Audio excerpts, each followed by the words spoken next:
A Passage to India. Novel by E.M. Forster. Chapter 3. The third act of Cousin Kate was well advanced by the time Mrs. Moore entered the club. Windows were barred, lest the servants should see their memsahibs acting, and the heat was consequently immense. One electric fan revolved like a wounded bird, another was out of order.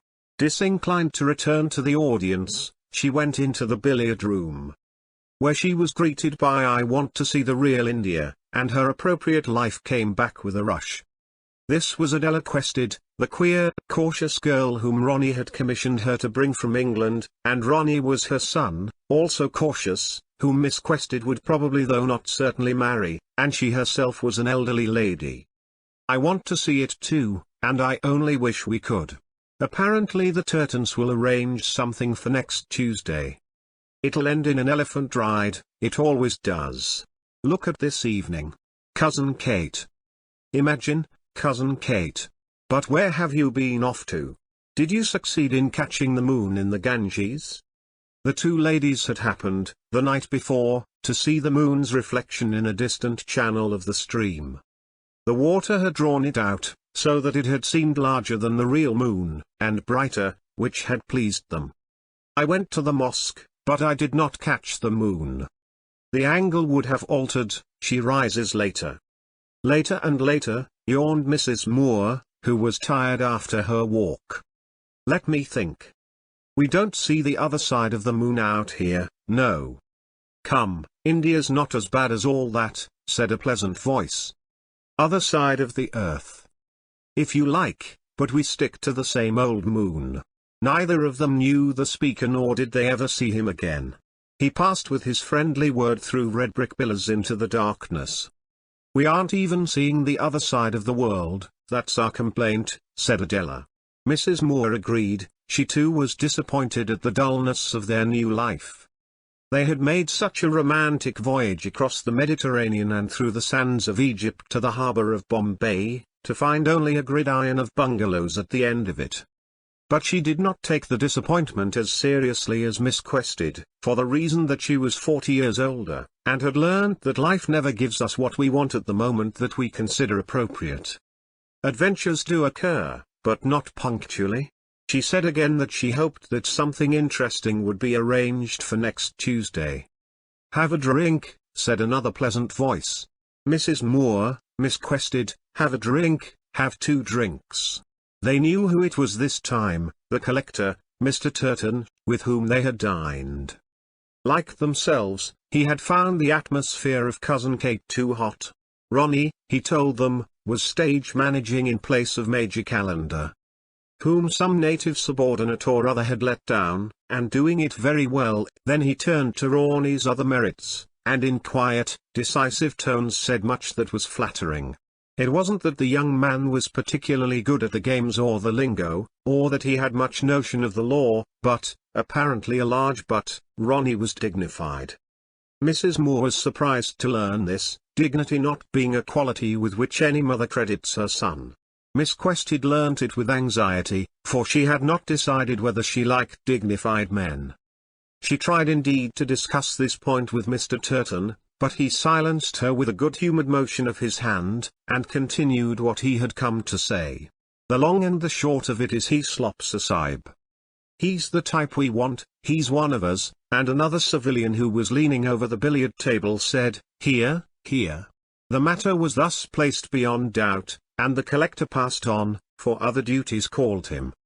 Meanwhile the performance ended, and the amateur orchestra played the national anthem. Conversation and billiards stopped, faces stiffened. It was the anthem of the Army of Occupation. It reminded every member of the club that he or she was British and in exile. It produced a little sentiment and a useful accession of willpower. The meagre tune, the curt series of demands on Jehovah, fused into a prayer unknown in England. And though they perceived neither royalty nor deity, they did perceive something. They were strengthened to resist another day. Then they poured out, offering one another drinks. "Adela, have a drink, mother, a drink." They refused, they were weary of drinks. And Miss Quested, who always said exactly what was in her mind, announced anew that she was desirous of seeing the real India. Ronnie was in high spirits. The request struck him as comic, and he called out to another passer-by, "Fielding, how's one to see the real India?" "Try seeing Indians," the man answered, and vanished. "Who was that?" "Our schoolmaster, Government College." "As if one could avoid seeing them," sighed Mrs. Leslie. "I've avoided," said Miss Quested. "Excepting my own servant, I've scarcely spoken to an Indian since landing." "Oh, lucky you. But I want to see them." She became the center of an amused group of ladies. One said, "Wanting to see Indians. How new that sounds." Another, "Natives. Why, fancy." A third, more serious, said, "Let me explain. Natives don't respect one any the more after meeting one, you see. That occurs after so many meetings." But the lady, entirely stupid and friendly, continued, "What I mean is, I was a nurse before my marriage, and came across them a great deal, so I know. I really do know the truth about Indians. A most unsuitable position for any Englishwoman. I was a nurse in a native state. One's only hope was to hold sternly aloof. Even from one's patients. Why, the kindest thing one can do to a native is to let him die," said Mrs. Callender. "How if he went to heaven?"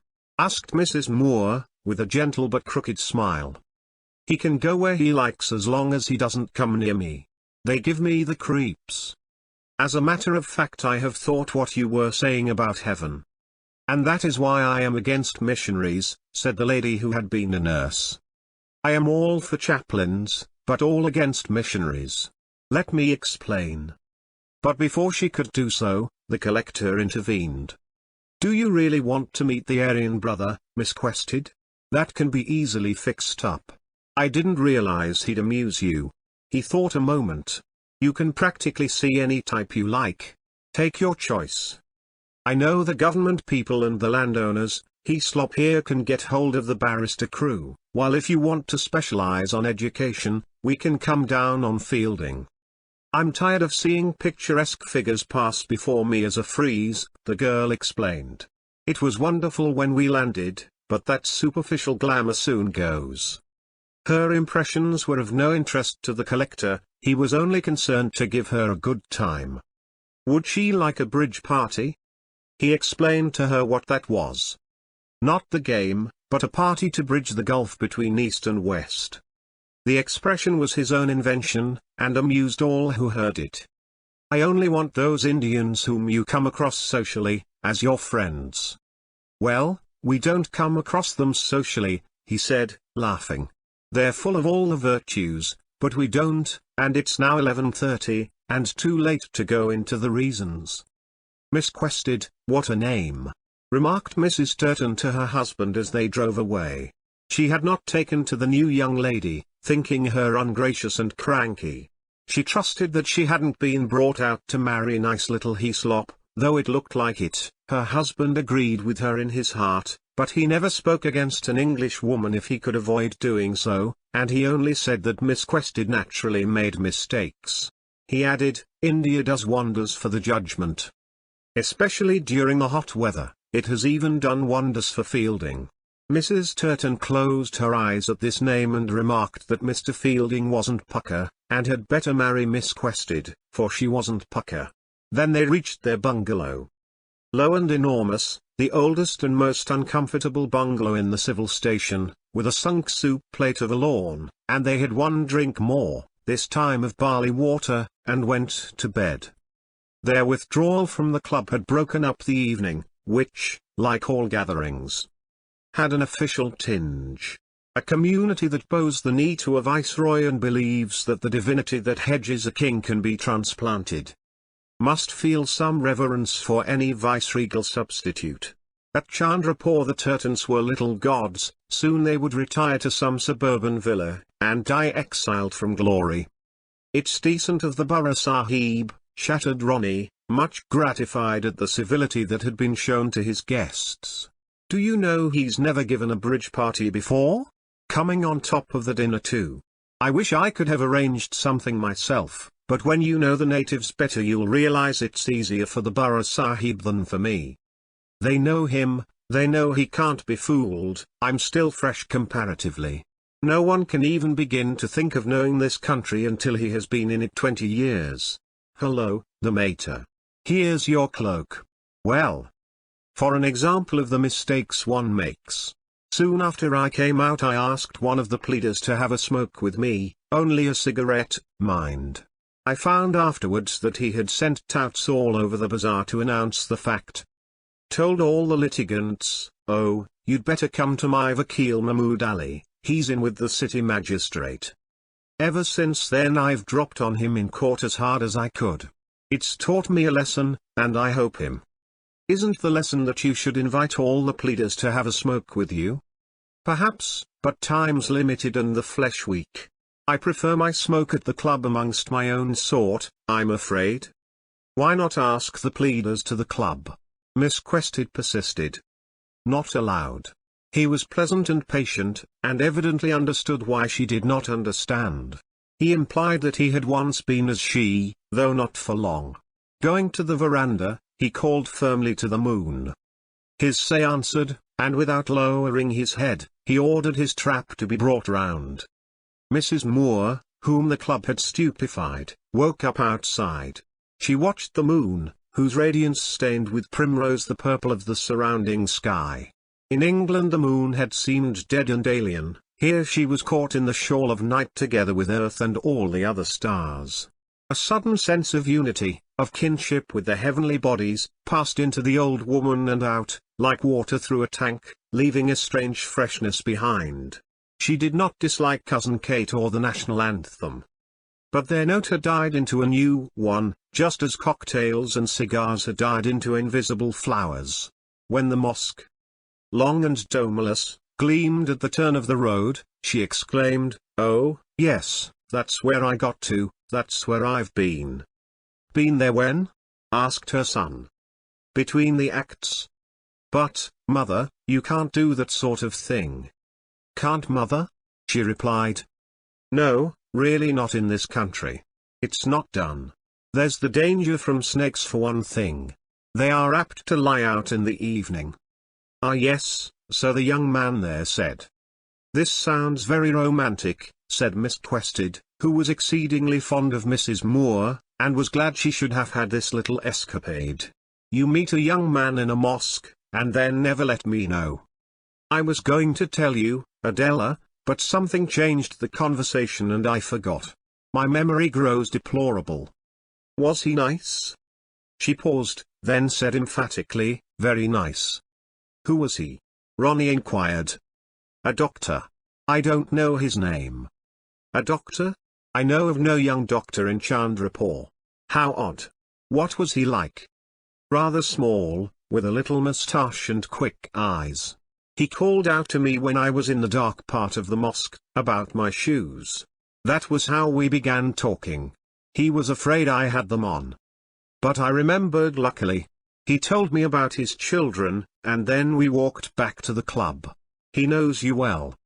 I wish you had pointed him out to me. I can't make out who he is." "He didn't come into the club.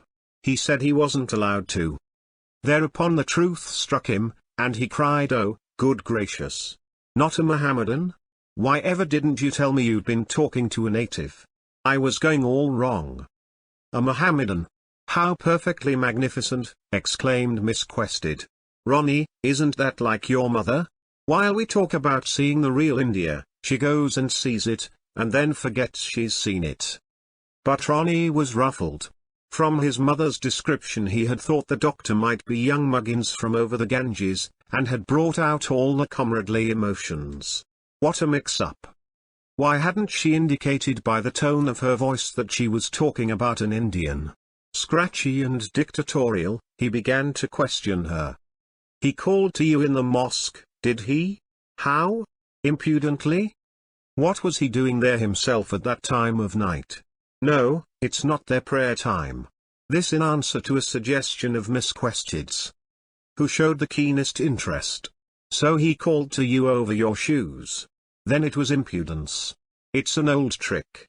I wish you had had them on." "I think it was impudence, but I don't know about a trick," said Mrs. Moore. His nerves were all on edge, I could tell from his voice. As soon as I answered he altered. "You oughtn't to have answered." "Now look here," said the logical girl, "wouldn't you expect a Mohammedan to answer if you asked him to take off his hat in church?" It's different, you don't understand."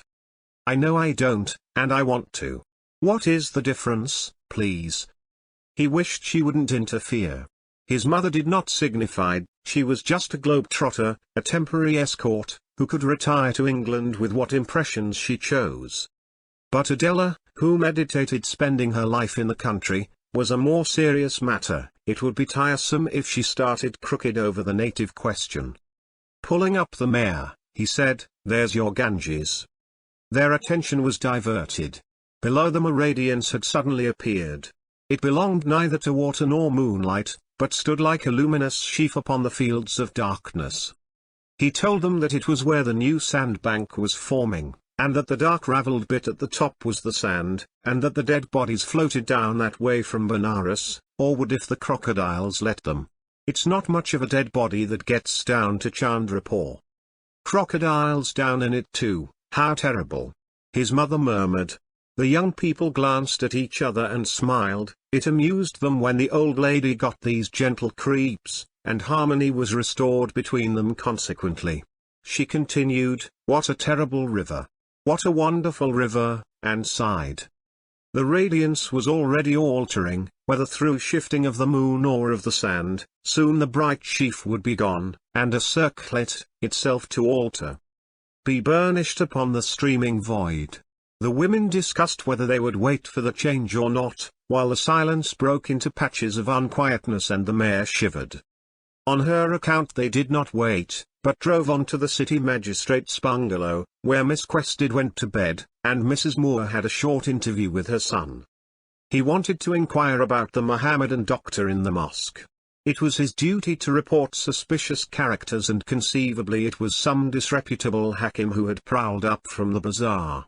When she told him that it was someone connected with the Minto hospital, he was relieved, and said that the fellow's name must be Aziz, and that he was quite all right, nothing against him at all.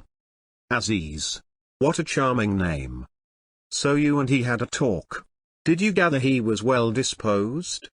Ignorant of the force of this question, she replied, "Yes, quite," after the first moment.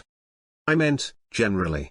Did he seem to tolerate us, the brutal conqueror, the sun-dried bureaucrat, that sort of thing?" "Oh, yes, I think so, except the calendars. He doesn't care for the calendars at all." "Oh. So he told you that, did he? The Major will be interested. I wonder what was the aim of the remark." Ronnie, you're never going to pass it on to Major Calendar?" "Yes, rather. I must, in fact. But, my dear boy, if the Major heard I was disliked by any native subordinate of mine, I should expect him to pass it on to me." "But, my dear boy, a private conversation." "Nothing's private in India." Aziz knew that when he spoke out, so don't you worry. He had some motive in what he said. My personal belief is that the remark wasn't true. "How not true?" "He abused the Major in order to impress you." "I don't know what you mean, dear." "It's the educated natives' latest dodge. They used to cringe, but the younger generation believe in a show of manly independence. They think it will pay better with the itinerant MP. But whether the native swaggers or cringes, there's always something behind every remark he makes, always something, and if nothing else he's trying to increase his izzat, in plain Anglo-Saxon, to score. Of course there are exceptions. You never used to judge people like this at home." "India isn't home," he retorted, rather rudely, but in order to silence her he had been using phrases and arguments that he had picked up from older officials, and he did not feel quite sure of himself. When he said of course there are exceptions, he was quoting Mr. Turton, while increasing the izzat was Major Calendar's own. The phrases worked and were in current use at the club, but she was rather clever at detecting the first from the second hand, and might press him for definite examples. She only said, "I can't deny that what you say sounds very sensible, but you really must not hand on to Major Calendar anything I have told you about Dr. Aziz." He felt disloyal to his caste, but he promised, adding, "In return please don't talk about Aziz to Adela." Not talk about him? Why? There you go again, Mother, I really can't explain everything. I don't want Adela to be worried, that's the fact. She'll begin wondering whether we treat the natives properly, and all that sort of nonsense. But she came out to be worried, that's exactly why she's here. She discussed it all on the boat. We had a long talk when we went on shore at Aden. She knows you in play, as she put it, but not in work, and she felt she must come and look round, before she decided, and before you decided. She is very, very fair-minded. I know, he said dejectedly. The note of anxiety in his voice made her feel that he was still a little boy, who must have what he liked, so she promised to do as he wished, and they kissed good night.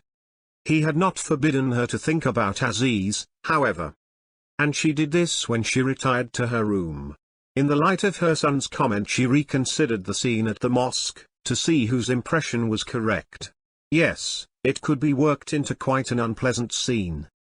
The doctor had begun by bullying her, had said Mrs. Calendar was nice, and then, finding the ground safe, had changed. He had alternately whined over his grievances and patronized her, had run a dozen ways in a single sentence, had been unreliable, inquisitive, vain. Yes, it was all true, but how false is a summary of the man, the essential life of him had been slain. Going to hang up her cloak, she found that the tip of the peg was occupied by a small wasp. She had known this wasp or his relatives by day, they were not as English wasps, but had long yellow legs which hung down behind when they flew.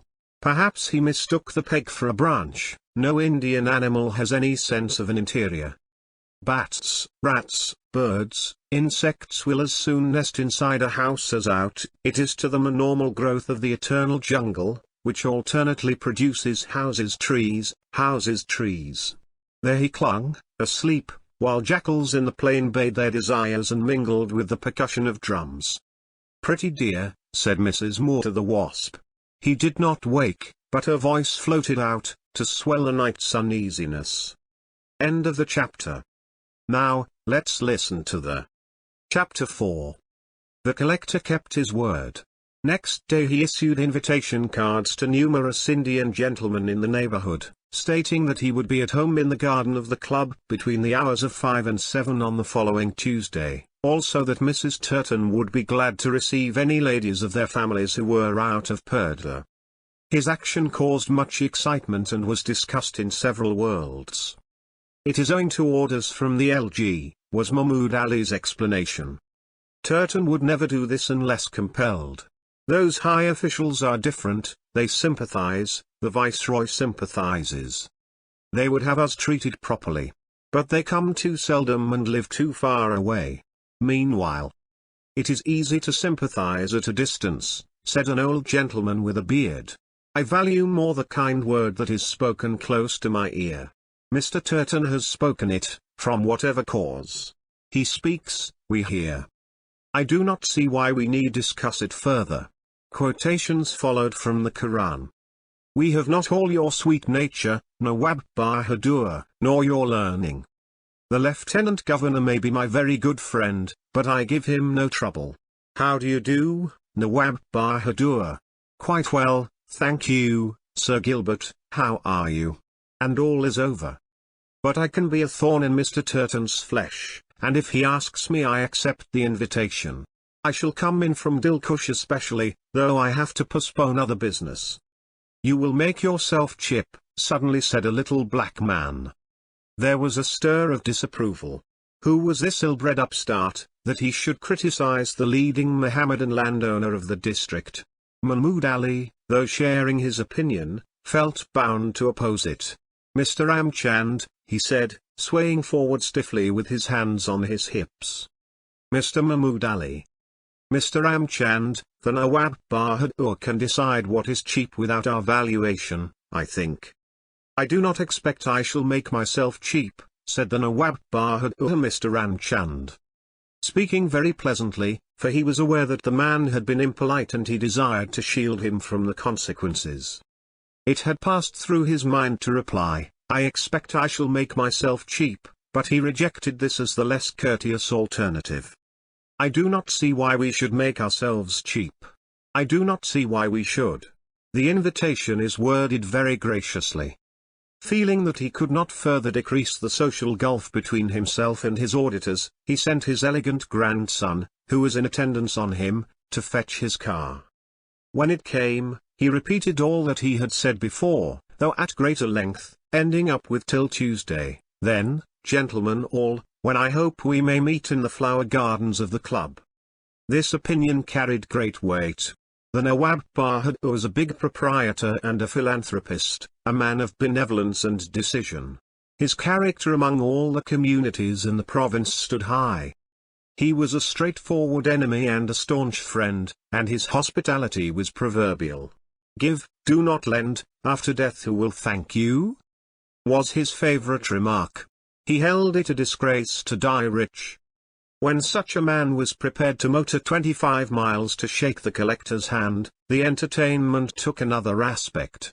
For he was not like some eminent men, who give out that they will come, and then fail at the last moment, leaving the small fry floundering.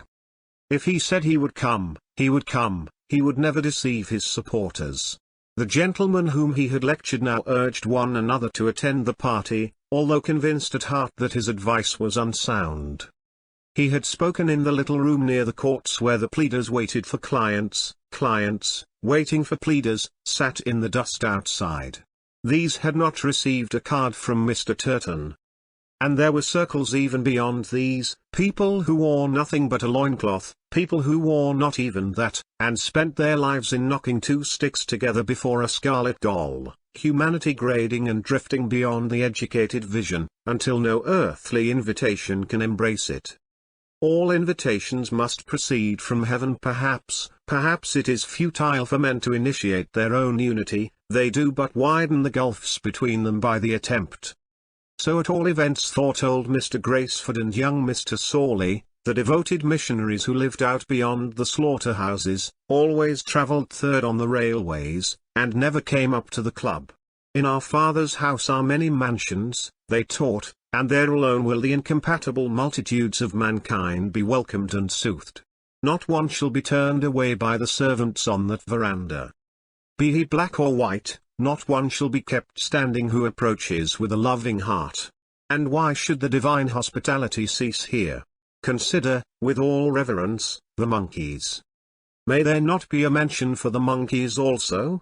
Old Mr. Graceford said no, but young Mr. Sawley, who was advanced, said yes, he saw no reason why monkeys should not have their collateral share of bliss. And he had sympathetic discussions about them with his Hindu friends. And the jackals? Jackals were indeed less to Mr. Sawley's mind, but he admitted that the mercy of God, being infinite, may well embrace all mammals. And the wasps? He became uneasy during the descent to wasps, and was apt to change the conversation. And oranges, cactuses, crystals and mud? And the bacteria inside Mr. Sawley? No, this is going too far. We must exclude someone from our gathering, or we shall be left with nothing. End of the chapter. Thank you. Thank you.